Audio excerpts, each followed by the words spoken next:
Hello, and welcome back to the Purposeful Shift. I'm your host, Emma Bryant, and I am really glad that you're here. If you've been listening over the past few episodes, you might have noticed that we have been slowly building something together.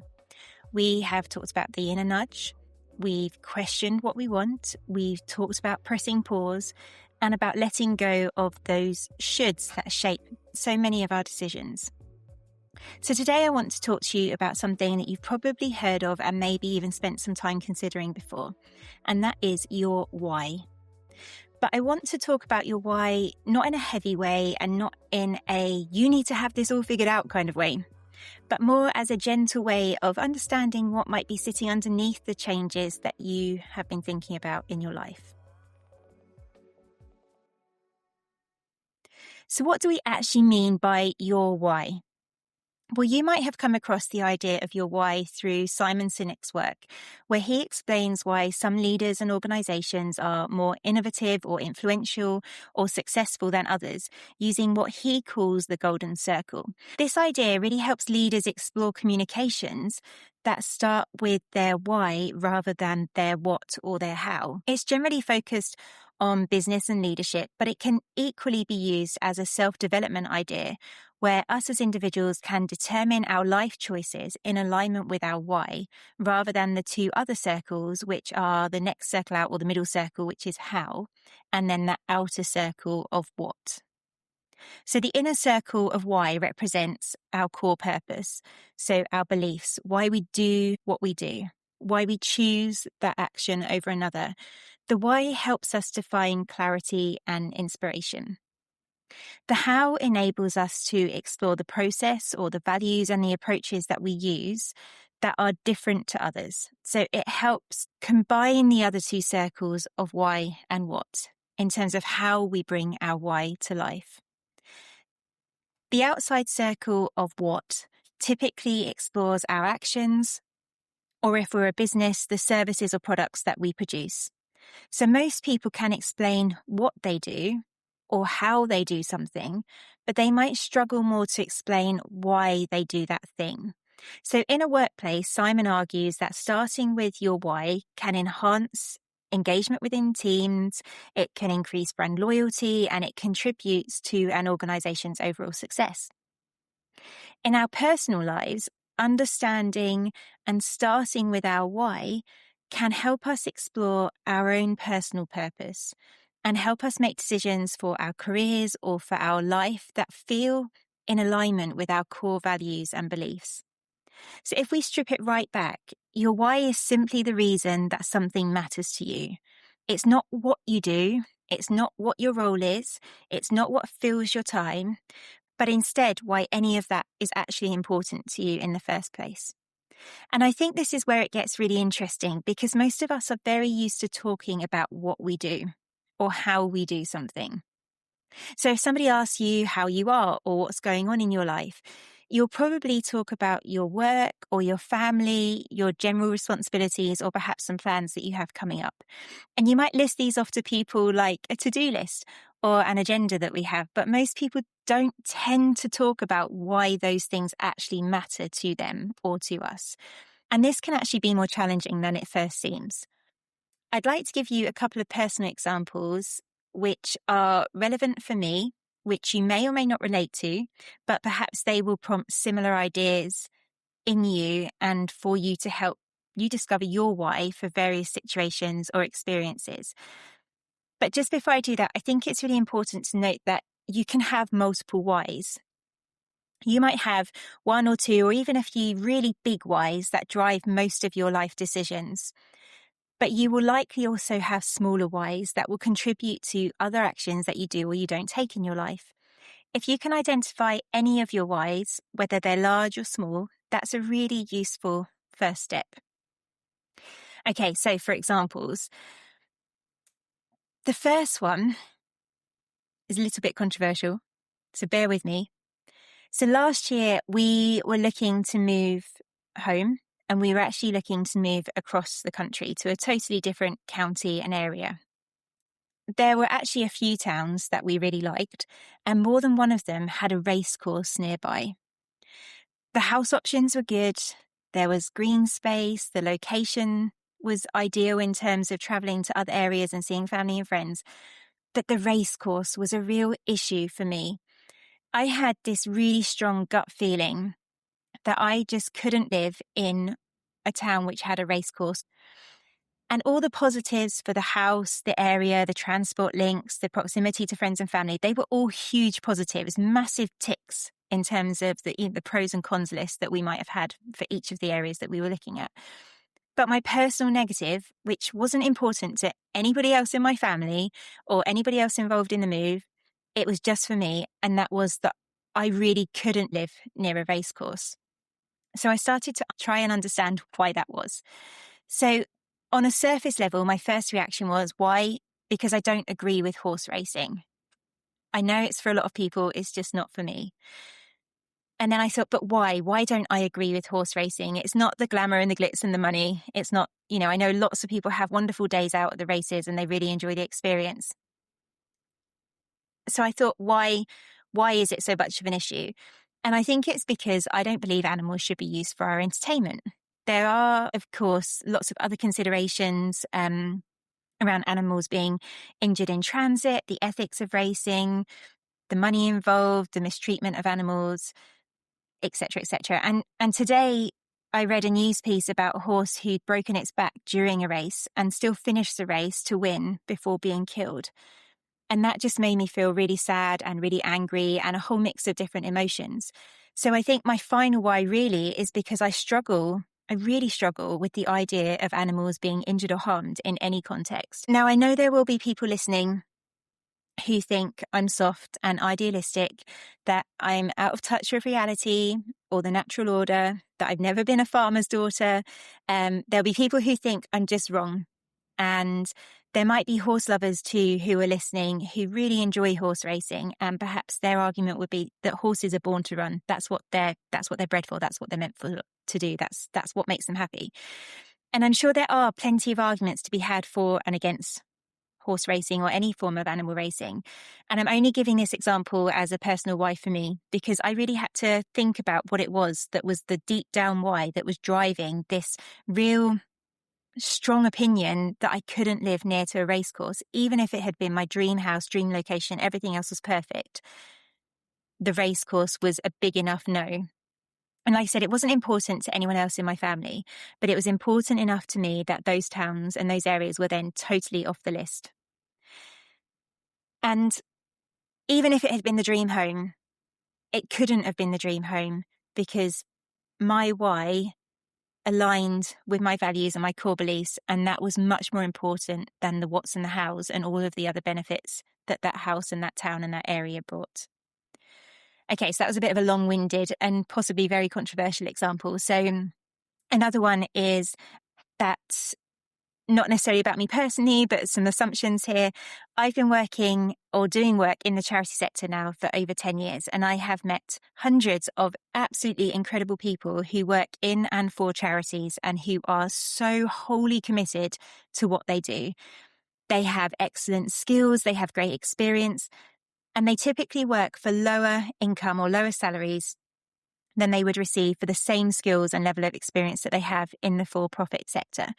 And yet they stay and they work hard under absolute intense pressure for relatively low financial reward. And I believe that's because their why is likely a desire to make a difference, because they want to know that they have contributed, that they have helped someone or something in some way, because their cause is more important to them than their own personal gain. So I believe that every person who might share these similar motivations will likely explain their why in a slightly different way, so that it is absolutely unique to them and their lived and their personal experiences. So of course there will be similarities between people's whys, especially if they're working in similar roles or they're fighting for similar causes or they're advocates for different charities or campaigns. But I believe that your why is very uniquely yours. So over time, it's really easy for us to build a life that works for us, that gives us most of what we need and most of what we want, but it might not always feel like it fits us completely. And by exploring our why, we might be able to identify what is the missing piece And then how can we fill that gap for ourselves? So if at times in your life you might be feeling a little bit flat, even if things are going very well for you generally and everything seems rosy and happy, or if you might be feeling constantly busy, especially with social commitments, which are happy times, which you really enjoy, but you're not feeling fulfilled, or perhaps you're just having that sense that something isn't right without a feeling that anything has necessarily actually gone wrong for you. These are all indicators that perhaps you need to explore your why and try and identify where there's a misalignment for you. So your life might look fantastic on paper. And to me, my life looks great on paper. I had this dream when I was younger that I would have 2 kids, 2 dogs, and a house in the country. Well, I live on the outskirts of a village, which is bordered by beautiful countryside. I have 2 children. I have 2 dogs. I work part-time. I have some freedom and scope to explore hobbies and business interests, which give my life balance. So on paper, everything should be happy. Everything should be rosy. And your life might feel good like this most of the time, because I know mine does. But there might be this slight disconnect that you can feel, but maybe you can't quite articulate. And this is where exploring your whys can really help. So if you've been listening to any of the earlier episodes, you will probably know that something I've been thinking about more recently is the difference between doing things because we feel we should, i.e. societal expectations, etc., and doing things because they actually mean something to us. They're personal drivers. And this isn't about getting rid of this responsibility, because we all have responsibility. We all have bills to pay. We all have to contribute.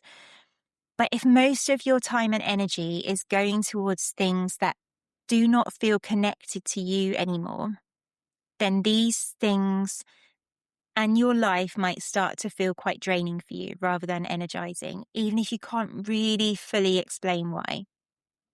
Whereas when something does feel really aligned, even if it's a small thing, it feels very different.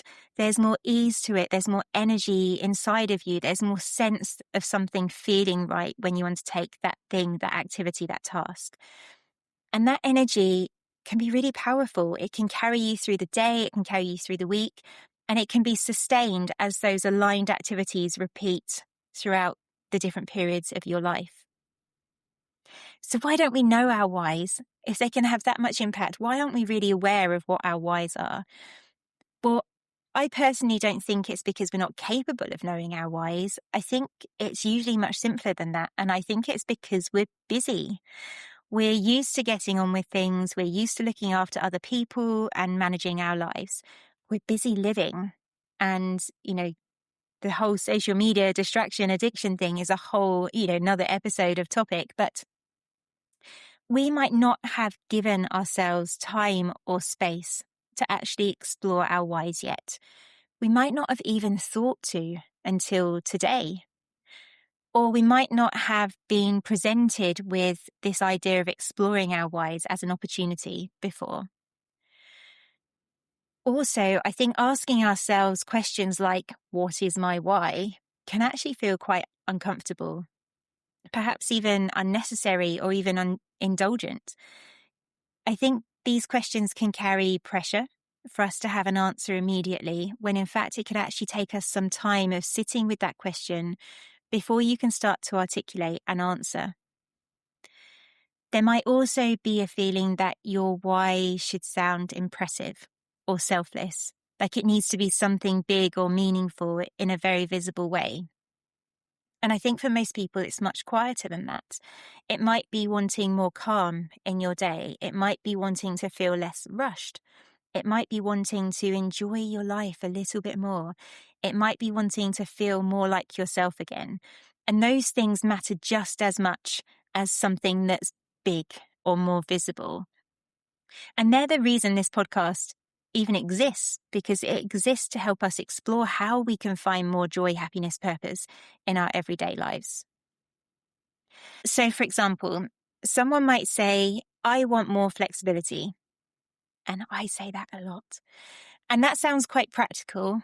But if you pause and ask why do you want more flexibility? It might be because that person is feeling constantly stretched. Perhaps they feel like they're being pulled in multiple directions, or they feel overwhelmed by conflicting priorities, or they're struggling under the demands from multiple people and roles in their lives. Think partners, children, work, extracurricular activities, trying to stay fit and healthy, cooking dinner, etc. And if you go a layer deeper, maybe they just want to feel calmer in their day, or more present, or less like they're constantly rushing from one thing to the next. So let's picture a mum, for example, who is working. She's keeping a home. She's looking after 2 school-aged children. She's supporting their extracurricular activities. Maybe she's training a puppy because everybody loves puppies. She's cooking, she's cleaning, and she's trying to find some time for herself every day to exercise for her own physical and mental health. It's easy to imagine why that mum might want some more flexibility in her weekly schedule, or to feel less rushed, or to feel like she's more present for the time she does actually have with her young children. Another person might say, well, I'd like to start my own business, or I want to start a business of my own. And again, perhaps that sounds like a goal in its first hearing. Perhaps it's a long-term goal, a marker of success, a desire to be their own boss, or to not need to take instructions from others.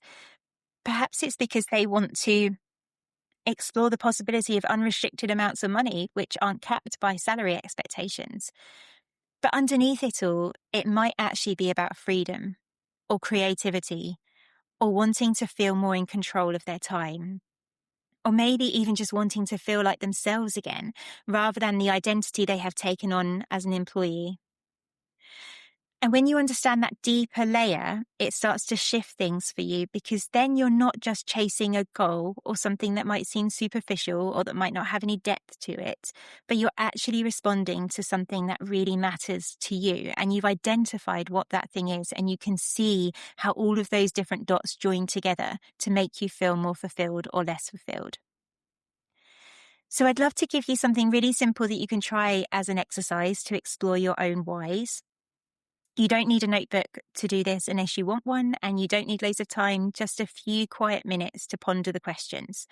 I will also pop these questions in the show notes that you can revisit them later. So please start by asking yourself this question. What do I want more of right now? Just notice what comes up for you. What do I want more of right now? Then ask yourself, why does that matter to me? Again, just notice what comes up. Why does that matter to me? And then finally, sounds like the same question, but I encourage you to dig a little bit deeper. Why does that matter? Why does that matter? You can go around that a few times with the same questions and see what comes to your mind. See where your answers naturally take you. In my experience, what often happens is that your first answer tends to be quite practical, but as you keep going, it becomes much more about how you want to feel. And that's where your why might start to come into focus for you. If you're finding this difficult, if nothing is coming up right now, that's okay too. This isn't something you have to solve today. It's not an answer that you have to give immediately. It's just something that you can start noticing and sitting with over the next few days. I'd like to leave you with another thought as well as you reflect on your personal whys. And that is that I believe your why isn't fixed, and it doesn't have to be one big thing. So in Simon Sinek's example, where we're thinking about an organization and why they exist, their why might be one thing. It might be that one unifying factor that all of the team get on board with that helps to really drive the success of that organization forwards. But for us as people, we don't need to have that one big thing. And our why isn't fixed. Our why can change. We can have one why or multiple whys. They can change as our life changes. Because what mattered to you 10 years ago might not feel as important to you now as it did then. And what matters to you now might shift again in the future. That could be in 1 week, 1 month, 10 years again. So there's absolutely no pressure to get this right. And there is no right answer here. And for those who are listening who are also on the MA course that I'm on, we know there is no right way because we've been told so. The whole point of this exercise is to help you recognize what your why or whys plural are, and to help you feel like you can stay connected to yourself and your whys as your life evolves around you. Knowing your whys can help you make decisions which feel aligned for you. They can help you find and identify opportunities to experience more joy, happiness, and purpose in your everyday life.